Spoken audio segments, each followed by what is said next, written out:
Hi there, Chris here. I'm getting ready to long arm my latest quilt top, and I wanted to show you how I load my long arm.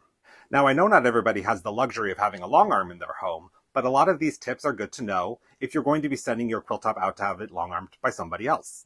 The first thing you'll want to do is prepare your backing fabric. Your backing fabric should be larger than your quilt top. So if your quilt top is, say, 60 inches by 60 inches, you'll want to cut your backing fabric to about 68 to 70 inches by 68 to 70 inches. You want it 8 to 10 inches larger than your quilt top in each direction. Most quilting cotton is only 42 inches wide, so I have joined two pieces down the center with a 1/2 inch seam and pressed it open. You will want to press your backing to remove any major wrinkles, but if you're sending it out to be long armed by somebody else, you will be folding this back up, so don't stress too much about getting all of the wrinkles out. I have sewn zippers to the leaders on my long arm, so I'll sew the other side of the zipper to the backing fabric for ease of loading. Many long armers will pin the backing fabric to their leaders or use some other method to attach them. When you're loading the backing fabric, ideally you would want any seams used to join the backing fabric to run parallel to the take-up bars. If you run it perpendicular, it'll just be harder to get consistent tension across the quilt. So I will sew my zippers onto the selvage edge of both sides. To attach the zippers, I always start from the same end on both of these zipper tapes. And I will start about 10 inches in, and I have it marked right there. And I will do that on both sides of the backing fabric. One side of the backing fabric, you will sew right side up. When you do the other side, you'll be starting from the same end, so it will be right side down when attaching the zipper tape. And I set my machine to the longest stitch length it can do. And just sew all the way down without stretching the fabric.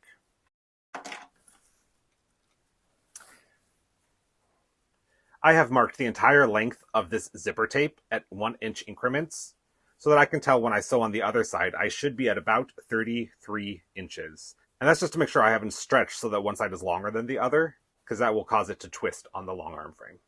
Now for the next side. We are going to start sewing from the same end, so I'll just follow this to make sure that I am starting from the right corner.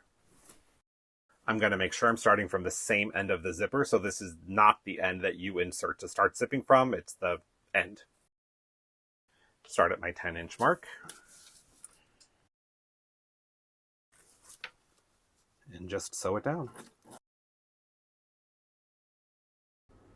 On this side, I seem to have ended at 34 inches from center, so I'm going to load it, but I might have to resew this side. Every long arm frame is different, but for mine, the backing fabric gets loaded on this bar and this bar. The quilt top will be pinned to this bar. I don't like to sew the quilt top onto the leaders because when you go to rip it off while it's still loaded, it can distort the quilt top, or if there's a lot of seams on the edge, it can cause them to come apart. When loading your backing fabric, you want the pretty side down.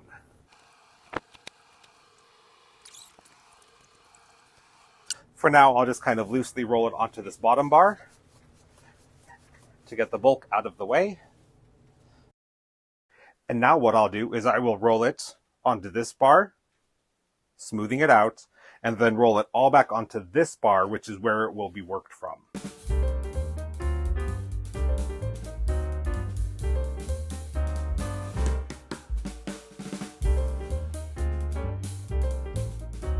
Now, as I roll it back onto the working bar, I will want to make sure that my tension is all consistent throughout the top and that there are no wrinkles.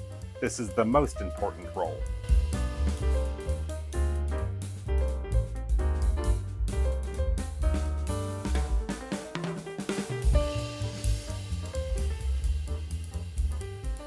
All right, the backing's all loaded. Now it's time to put on a layer of batting. If you're cutting your own batting, you will want it to be about 4 or 5 inches larger than your quilt top. A lot of long armers, though, will provide batting for you as part of the cost of the long arming service.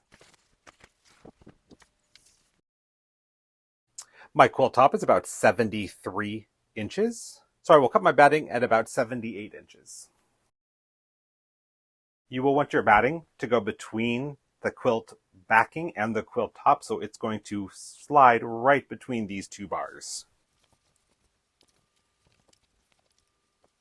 I like to sew a straight basting line across just my batting and backing. This helps me line up the quilt. If your machine has channel locks, this is a great time to use them. Now I'll lay down my quilt top and pin it to this bar. This is optional. A lot of long arm quilters like to what they call float their top, where they will just let it dangle. I find I'll get a squarer quilt top if I pin this. So I'll just lay out my quilt top and get it somewhat centered. Then I can bring this up and start pinning. I put a large corsage pin every 3 inches or so.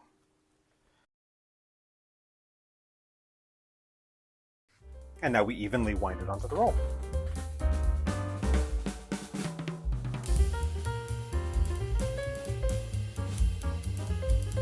I'll leave myself some slack so that I can line this up with that line I stitched, sew it down, and then I can pull it to make a top. When basting the quilt top, I like to start from the center and work my way out.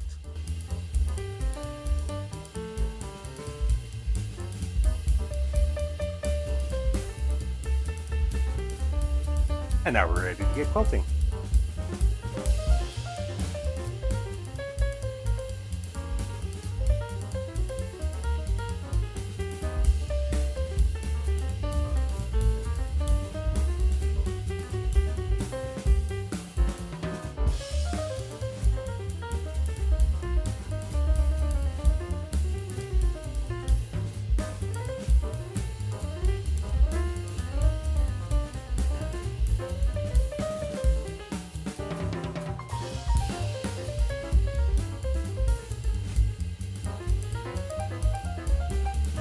Now that the quilting's complete, it's time to take the quilt off the frame. Now to remove the zippers, all you gotta do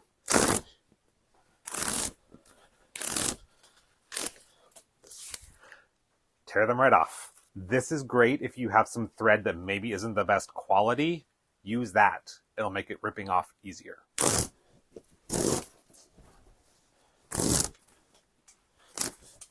I'm ready to trim the quilt and bind it, and then it's done. Squarer, squarer, squarer